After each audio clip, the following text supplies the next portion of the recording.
Bonjour à tous.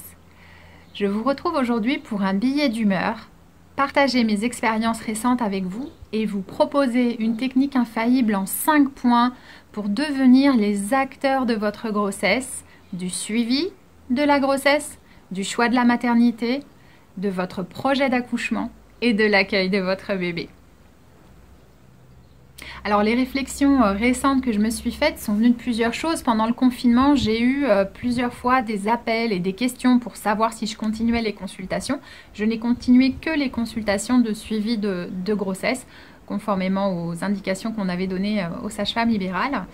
Et en fait, l'inquiétude des femmes, c'était et si je suis en retard pour faire ma prise de sang, et si j'ai pas de rendez-vous pour faire mon échographie.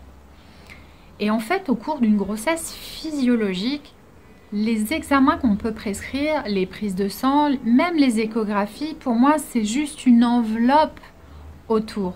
La grossesse est là, le bébé est là, la vie s'exprime, l'enfant se développe et les examens surveillent 2 ou 3 points qui, dans de très rares cas, peuvent poser problème dans une grossesse. Une grossesse, un accouchement est parfaitement physiologique en dehors de toute pathologie dans plus de 85% des cas.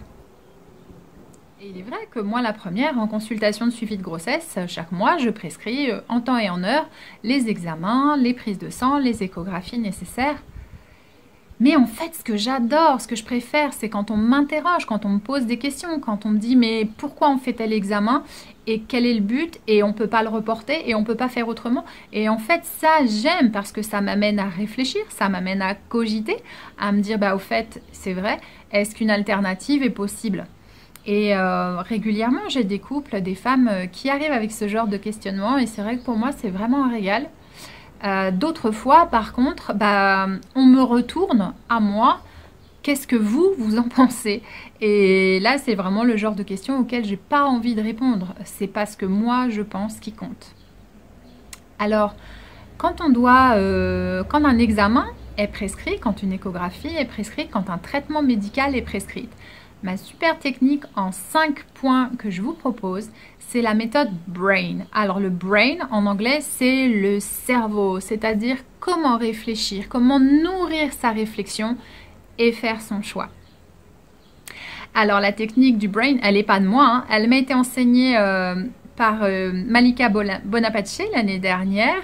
Malika et Julie Bonaparte sont mère et fille et elles travaillent depuis plusieurs années sur la gestion non pharmacologique de la douleur et donc j'ai eu la chance d'assister à leur enseignement richissime l'année dernière à Paris.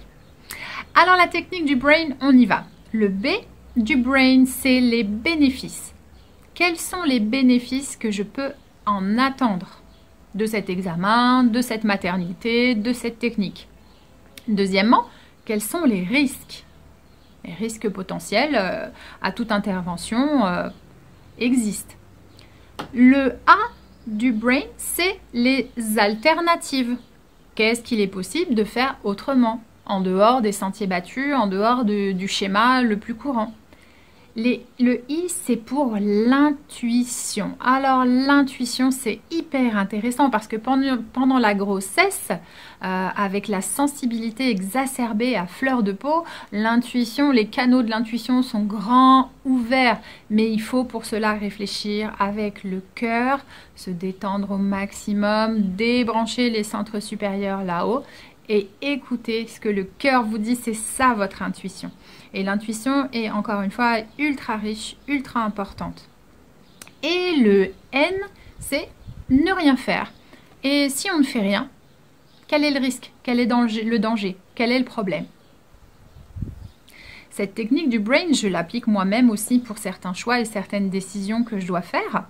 Et donc, je vous la partage aujourd'hui parce que je pense que quand on vous dit que vous avez le choix de faire ou de ne pas faire tel ou tel examen, d'adhérer à telle ou telle technique médicale, eh bien, aujourd'hui, de la façon dont je vois les consultations se faire, et y compris moi, de la façon dont je m'y prends, je ne crois pas qu'on soit dans un réel choix.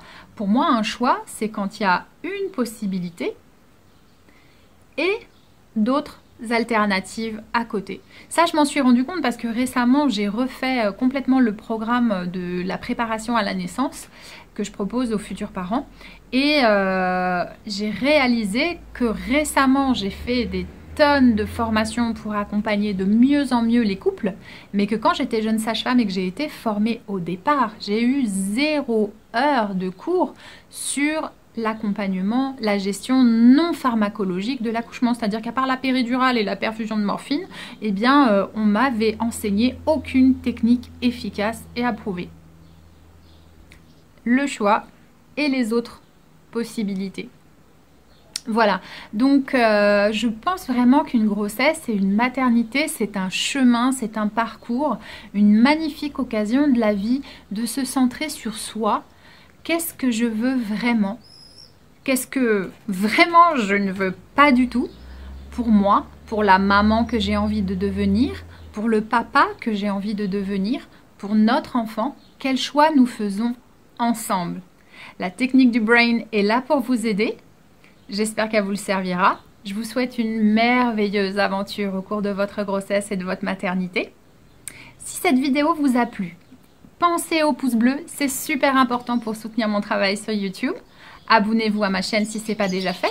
Partagez, vous avez peut-être d'autres amis qui pourraient être intéressés par le thème. Passez le relais et je vous dis à bientôt pour une prochaine vidéo.